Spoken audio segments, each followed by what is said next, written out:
Women have long since played a pivotal role in the Bible, from Mary, the mother of Christ, to Esther and Mary Magdalene. The woman I am about to discuss is no exception. She was Israel's only female judge and commander, a brave and daring woman. She brought the Canaanite army to its knees and restored peace to Israel in a time of great chaos and upheaval. Hello and welcome back to my channel. Today we will look at the life of Deborah, Israel's only female judge, as it is told in the book of Judges. Now it came to pass after the death of Moses and Joshua, the tribes of Israel were without a leader for a period of time. God decided to appoint judges who would lead and guide the people. The tribes of Israel, beginning with the tribe of Judah, set out to claim the territory that they were promised by God. Joshua had conquered many of the cities and towns, but there were many Canaanite and Amorite territories that still needed to be conquered. The tribe of Judah, along with the tribe of Simeon, fought against the Perizzites and the Canaanites and conquered their land. Judges chapter 1 verse 4.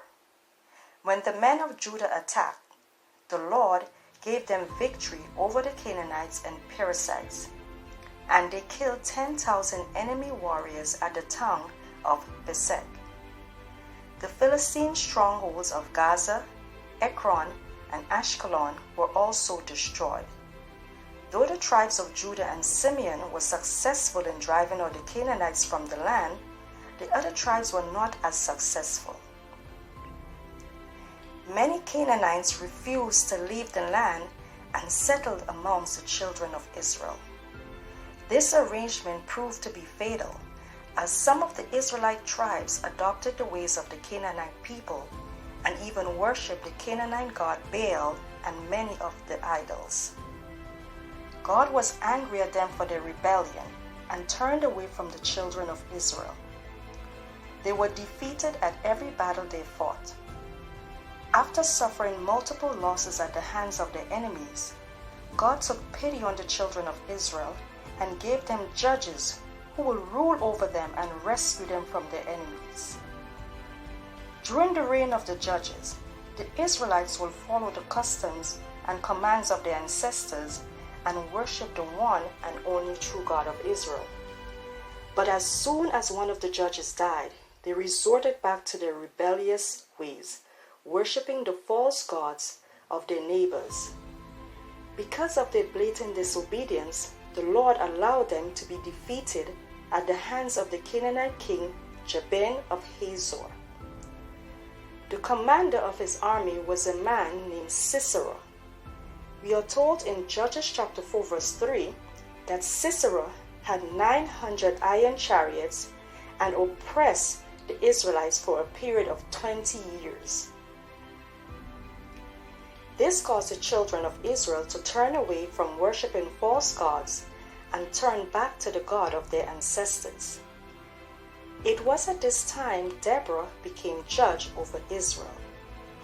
In Judges chapter 4 verse 4, we learn that Deborah was a prophetess and the wife of a man called Lapidoth. Not only was she spiritual, she was full of faith and wisdom. How do we know this? Well, let's look at the scriptures. Judges chapter 4 verse 5 says, Deborah would sit under the palm of Deborah, which was between Ramah and Bethel in the hill country of Ephraim, and the children of Israel would go to her for judgment. This showed she was truly a wise woman and excellent among her peers. But that is not all. She was also a commander and war strategist. To free the Israelites from the oppression of the Canaanite commander Sisera, Deborah devised a bold and daring plan which served as a great testament to her abilities. According to biblical account, Deborah sent for a man by the name of Barak, who lived in the land of Naphtali. Being a prophetess, she told him what the Lord had revealed to her. he was told to gather 10,000 warriors from the tribes of Naphtali and Zebulun at the mountain of Tabor. Deborah would then summon Sisera and his army to meet her at the Kishon River, where he would be ambushed by Barak and his warriors. However, this prophecy may not have been very convincing to Barak, or maybe he was afraid of the Canaanite army. Whatever the reason, he told Deborah that he will go only if she goes with him. It could be that he thought that as a prophetess, her presence will give him the victory. But we all know that true victory comes from God. Deborah decides to go, but told Barak that he will receive no honor from this battle. Instead, Sisera's defeat will be at the hands of a woman. Barak and Deborah gathered their army of 10,000 warriors from the tribe of Naphtali and Zebulun at Kadesh. Sisera was told that Barak and his army was at Mount Tabor, so he mobilized his troops of 10,000 warriors along with 900 iron chariots and headed to the Kishon River. When Deborah saw the army of Sisera, she told Barak that the Lord will certainly give them the victory today. That day, the fate of Sisera and his army was sealed. As they waited at the Kishon River, the Israelite troops, led by Barak and Deborah, descended and took them by surprise. They defeated Sisera and the army of King Jabin of Hazor, killing all the warriors except Sisera, who escaped on foot. But luck was not on his side.